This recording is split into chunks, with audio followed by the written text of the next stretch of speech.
G'day, welcome to EV News from the farm.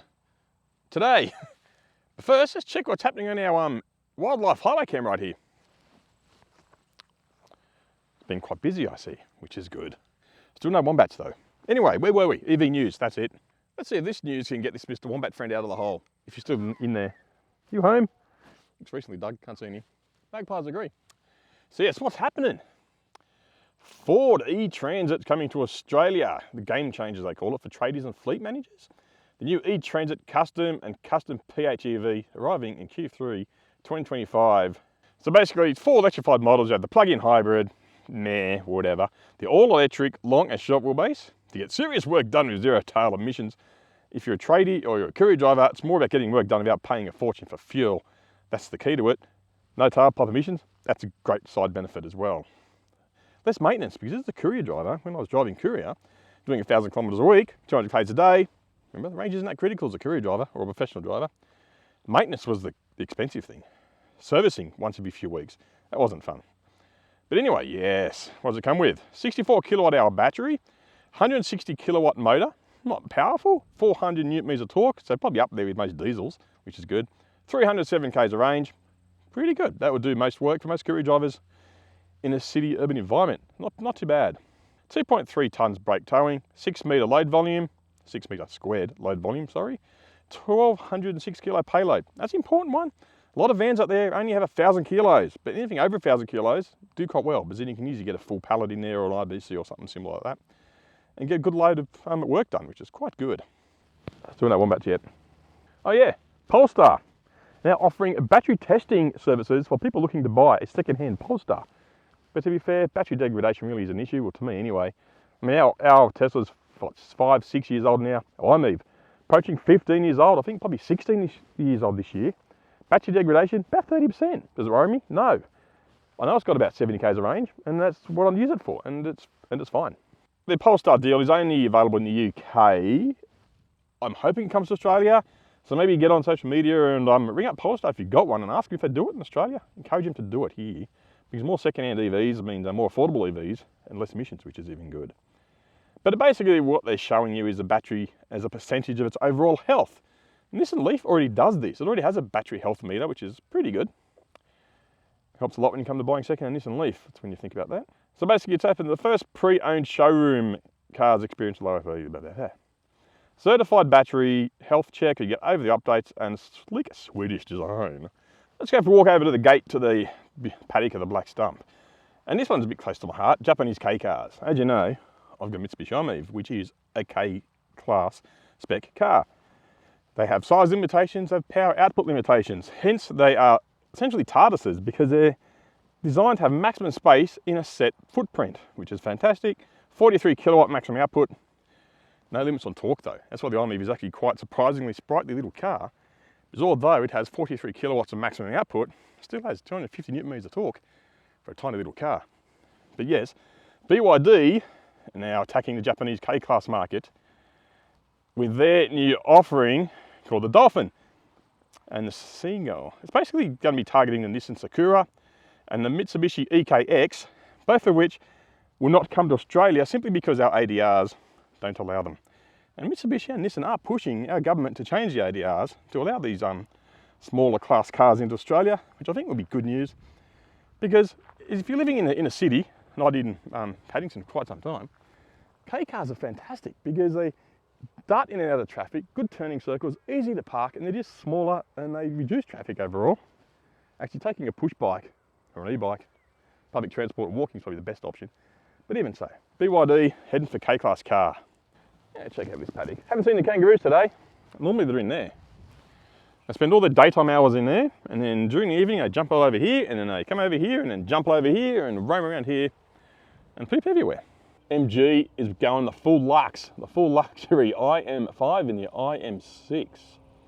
Coming to Australia, high-tech luxury. The names have value, MG, as I say, but now they're gaming for the high-end market. I'm assuming that with that, they're sort of aiming for Tesla, Mercedes, BMW, Audis, that sort of market. And if they get the price right and the luxury's right, they might just do that.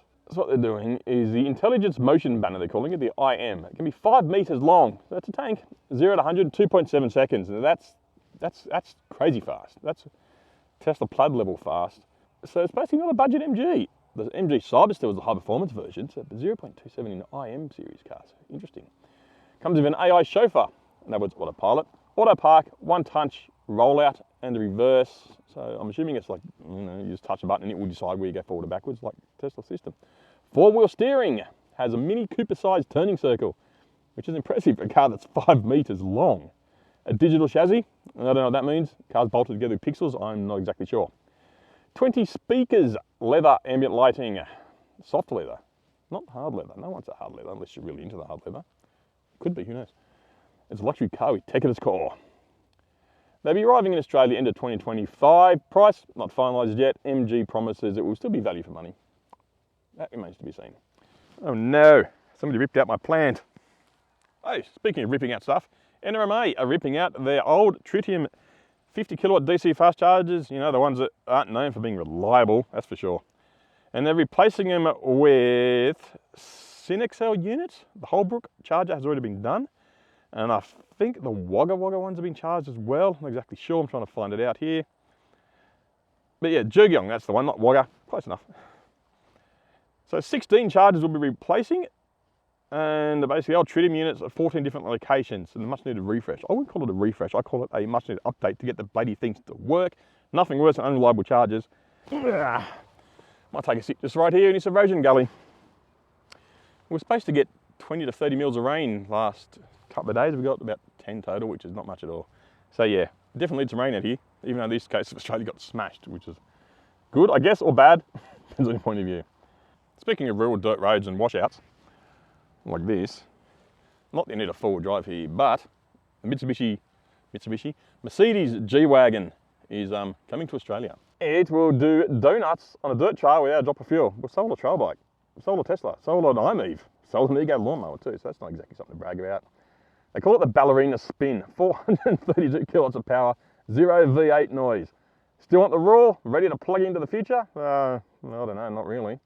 I think it's basically, it's a G Wagon, electric, with the same torque as a V8, if not more. And being an EV, don't need transfer cases, don't need gearboxes. All that torque from 0 RPM. So apparently it performs far better off-road than the V8 counterpart, which is fantastic. And the best thing is, people driving around electric 4x4s out in the bush means like this.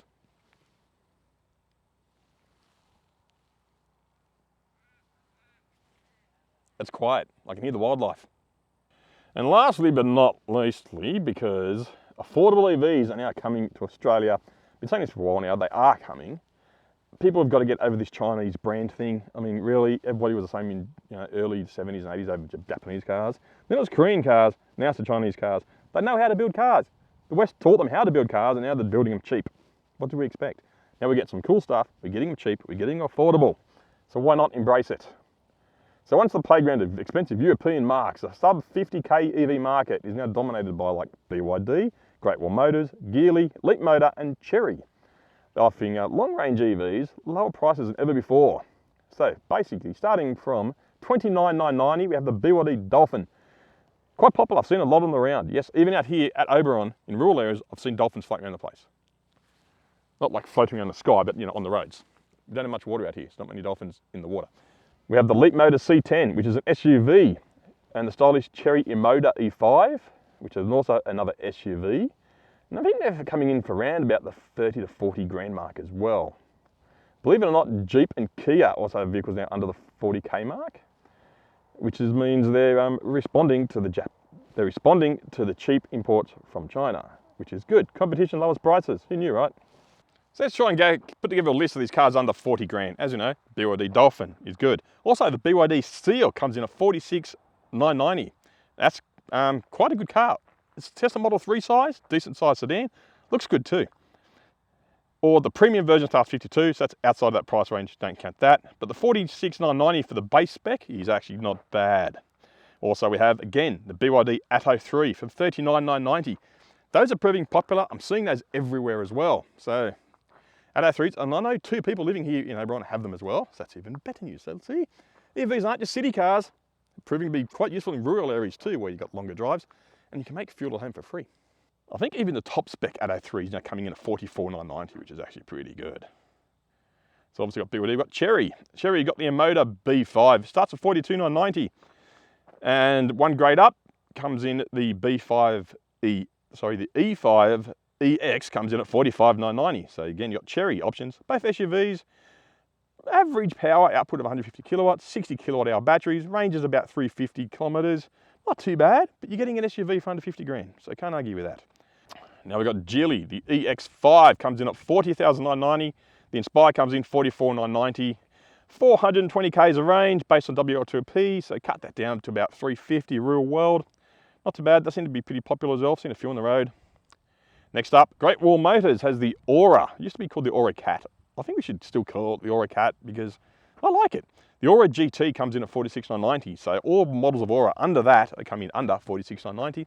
They're pretty cool, funky looking little thing. Decent ranges too, around about 300 k's again. Not too bad, real world that is. Because they're coming 420 WLTP. And believe it or not, Jeep, if you really want a Jeep, EV comes in at 49,990, so just under the 50k price cap for this story here. 51k kilowatt hour battery, so not the longest range, not the most aerodynamic car. WLTP 390, so maybe 300 k's of range on the real world, on the highway. It is a Jeep, make that what you will. Maybe they will get reliable and get rid of that old reputation with EVs, because EVs, as we know, are far more reliable, far less stuff to break. And of course, we have the Kia. My father has ordered a Kia EV3, pricing starting at 47,600. Top spec ones coming over 50 grand, so I won't mention those, but the base spec, the Air, the standard range comes in at 47,600 with a range of about 350 k's, 430 WLTP, 58 kilowatt hour battery, not too bad, 153 kilowatt motors. It's probably a small SUV, so 150 kilowatt power would probably be okay, lots of torque, probably do quite well on the city streets. Decent range, and not a bad looking thing too. Once my father takes delivery of his, and I take delivery of his Nissan Leaf to replace our Leaf, I'll do some videos on it. And there's the newest kid on the block, a Leap Motor. The Leap Motor C10 is again an SUV.